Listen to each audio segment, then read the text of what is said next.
Well, joining me in the studio is Dr. Andreas Krieg. He's a senior lecturer at the School of Security Studies at King's College London and a fellow at the Institute of Middle Eastern Studies. Thanks very much for joining us here today. Let's discuss the unfolding developments of the day. Now the fighting has resumed. Absolutely.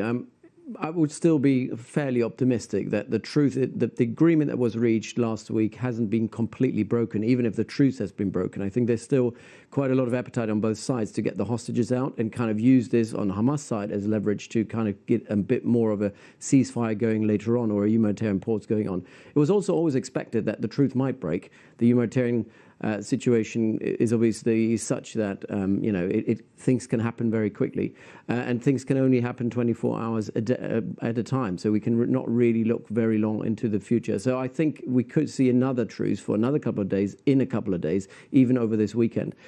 So because both sides still want that deal to go forward, but the Israelis, on the other hand, do want the war to continue to a certain extent. And that is the point. The ultimate goal is to eliminate Hamas's capabilities.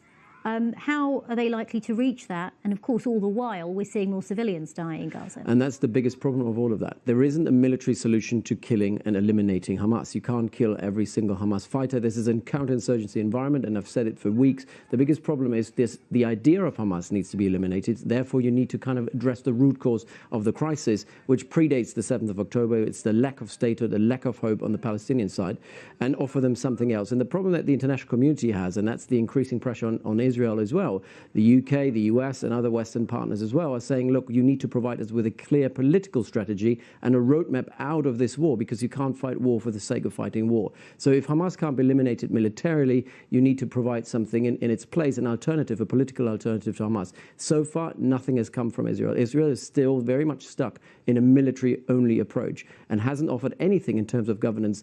And that's the problem in terms of legitimizing and justifying the death of civilians, because we are now thinking people are dying in vain because there isn't an achievable strategy. Let's talk about this map that the Israeli government has distributed, and it's urging civilians in Gaza to use its new evacuation zone map to protect themselves. Now, a spokesperson for Israel's government said that people should use designated evacuation routes to escape these areas for their own safety. And the IDF has been dropping flyers on Gaza warning people living in a number of areas as well.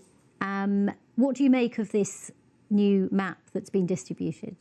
The problem that we've had already over the last 7 weeks or 8 weeks now, is that the Israelis have issued warnings and ignored the warnings, even if civilians didn't leave, because we had situations where civilians were asked to leave, couldn't leave, didn't want to leave, and then Israel went forward and targeted them anyway. And that's obviously the problem here, is international humanitarian law means even if you do give out a warning, you still need to make sure that civilians are spared. The problem is we're in this immensely densely populated area anyway. You've cut it in half, so most people had to move from the north to the south. They're all now in the south, and now you're telling them they need to leave certain areas in the south. The question is where they're going to go, and that's part of the problem. And what we see now, and it was always kind of to be expected, that the IDF operations would target Khan Yunis, because that's where they think the tunnels are, that's where they think command and control centers are.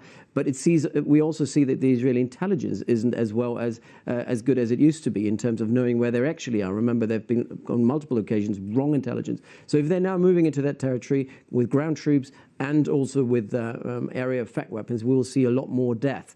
And the problem is, I can't see, and this is what the US Foreign Secretary said this morning as well, Israel needs to make sure that they now be a lot more considerate than they were in the first half of that war, to make sure they're not killing more and more civilians. And the question is, if you now move in that highly densely populated area, how are you going to achieve this without killing more people and doing that in vain, potentially?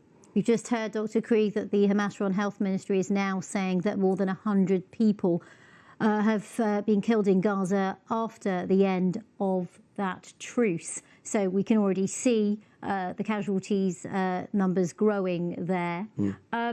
One question many people will be wondering is, what did both sides use that truce for in terms of regrouping and strategy?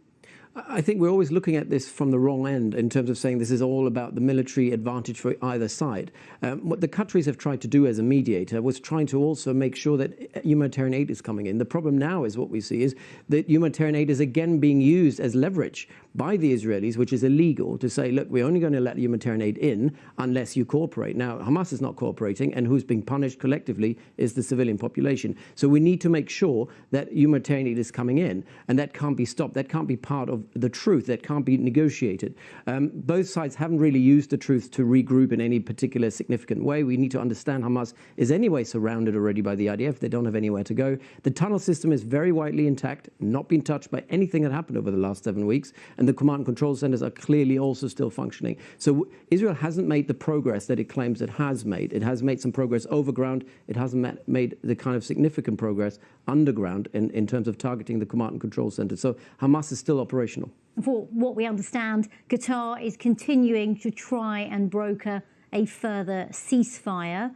What do you think either side is likely to compromise on? Because we've heard both sides this morning blame the other for the ceasefire ending. Now, we also need to understand the difficulty Qatar has here is that you're trying to bring all these different interests together. Israel is not speaking with one voice. You have the IDF, you've got the Prime Minister's office, you've got the security service. On the Hamas side, you have Hamas, the core, you've got all these different branches, all these different kind of individual groups, as well as some criminal gangs who are also holding hostages. The problem is now, how do you bring them all together? Where's the Venn diagram where all the interests overlap? The biggest problem here is in terms of getting more hostages out, which is what the Qataris are very much working on, and that's why I'm saying there could be another round of a humanitarian pause.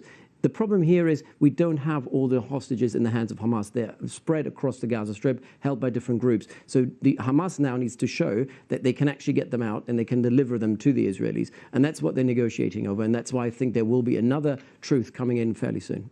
OK, thank you very much, Dr. Andreas Krieg. Well, I think we can go live to the COP summit where